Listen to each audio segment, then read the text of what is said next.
اعجاز صاحب یہ بتائیے گا، جب ہم آپ کے بارے میں دیکھتے ہیں پڑھتے ہیں تو آج کل کے لوگ بھی سی ایس ایس کی بڑی اہمیت سمجھتے ہیں کہ سی ایس ایس کسی نے کیا ہوا ہے اور اس کو نوکری ملے گی۔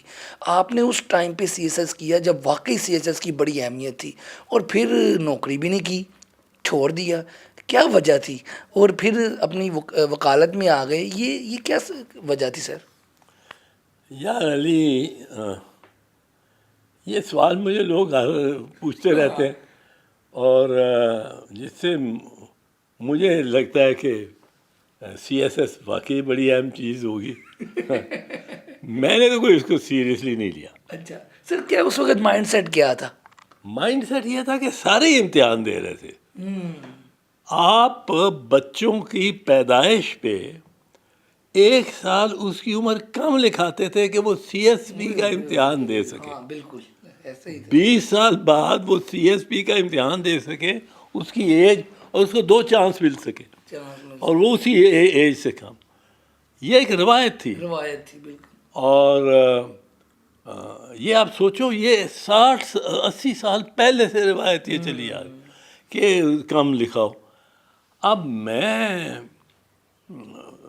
اتنی اہمیت نہیں دیتا تھا، میں لیفٹ کا بندہ تھا، لیفٹ بالکل صاف۔ اور ہمیں ہمارے پہ مارکس کی جو تھیری تھی، اور اس کی جو اس نے جو معاشرت اور معیشت کے جو اصول نکالے ہوئے تھے، وہ ہمیں بڑے لبھاتے تھے۔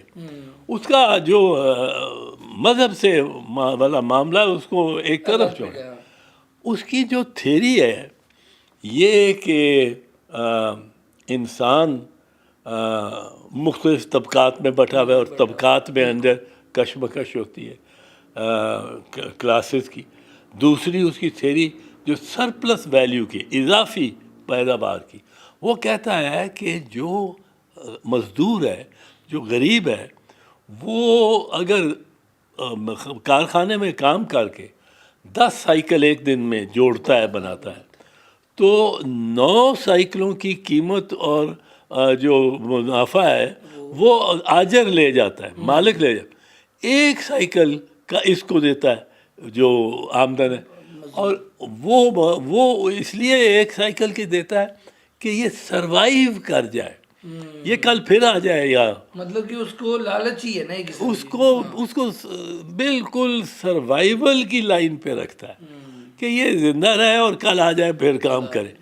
آسائشیں ساری یہ آج کل بھی یہ ملٹی نیشنل جو ہیں، یہ پیپسی، یہ کوکا کولا، یہ ساری ملٹی نیشنل، یہ انویسٹ کرتی ہیں غریب ملکوں میں، اور سارا جو منافع ہے، ساری آمدن لے جاتی ہیں، اور ہمارے پاس ہمیں بس پیپسی پینے کے پیسے چھوڑ جاتی۔ تو اس قسم کی جب اس نے باتیں کی، اور ہسٹوریکل مٹیریلزم کہ ایک طبقے کی طبقاتی نظام میں دوسرے اوپر والے طبقے سے کشمکش ہوتی ہے، اور ان میں پھر غالب آ جاتا ہے نیچے والا طبقہ۔ جب وہ نیچے والا آ جاتا ہے تو پھر وہ اوپر والا بن جاتا ہے کسی اور کے، پھر وہ یہ سب۔ تو ہم مارکسسٹ تھے۔ اب مارکسزم کا تو کام تھا غریبوں مزدوروں کے ساتھ کام کرنا، اور یہاں ہم نے ہمارا ایک گروپ تھا، ٹیوزڈے گروپ اس کو کہتے تھے۔ ٹیوزڈے گروپ، یہ پروفیسر اعجاز الحسن جو مصور ہیں، بڑے دنیا میں نامور پروفیسر ناب اعجاز الحسن کی نے جو انہوں نے ایک گروپ بنایا تھا، میں بھی اس کا ممبر تھا۔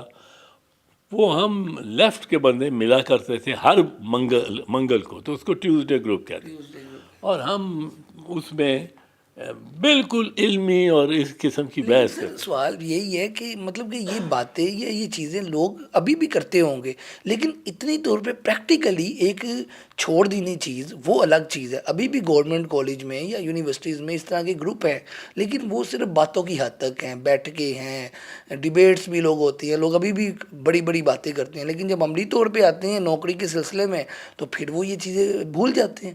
آپ نے پھر سی ایس ایس کر کے چھوڑ دیا، یہ ایک حیرت والی بات تھی. چھوڑ دیا. میں بریف لیس لائر تھا. وکالت میرے پاس کوئی کیس ویس نہیں آتا تھا. اچھا. میں مزدوروں کے کیس کرتا تھا، ٹریڈ یونینز کے کیس کرتا تھا، میں بھٹا مزدوروں کے کیس کرتا تھا. ایک بھٹے پہ ہم گئے، ہم 4-5 لوگ تھے، سب آکسفورڈ اور کیمبرج کے پڑھے ہوئے. اچھا. یہ ہمارا گروپ سارا آکسفورڈ اور کیمبرج کا پڑھا ہوا. وہاں گیا.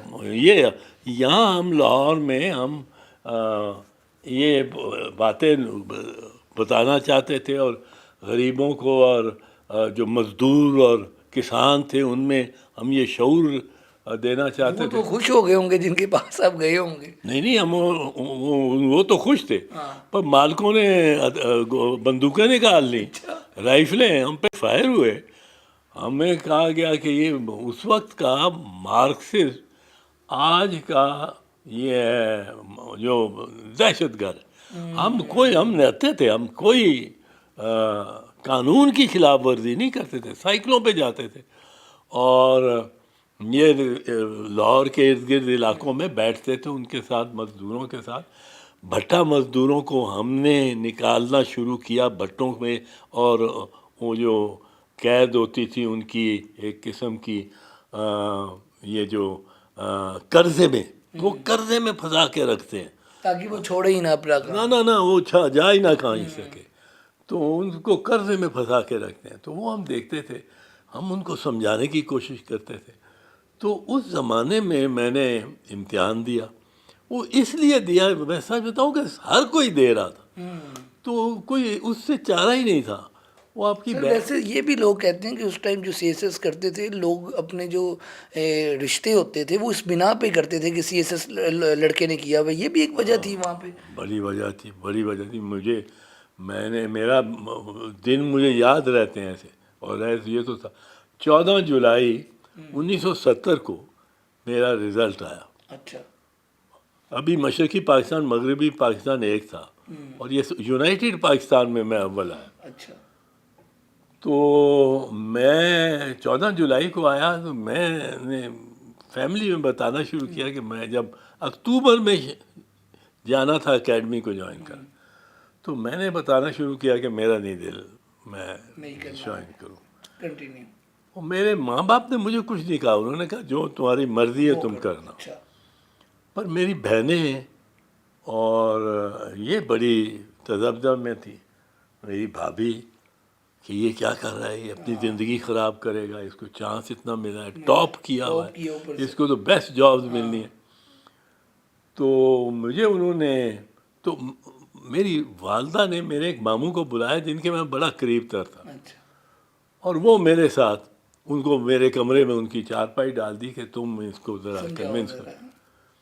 وہ میری میرے سے بات کرنے لگے تو مجھے پوچھنے لگے کہ رزلٹ تیرا کس دن آیا؟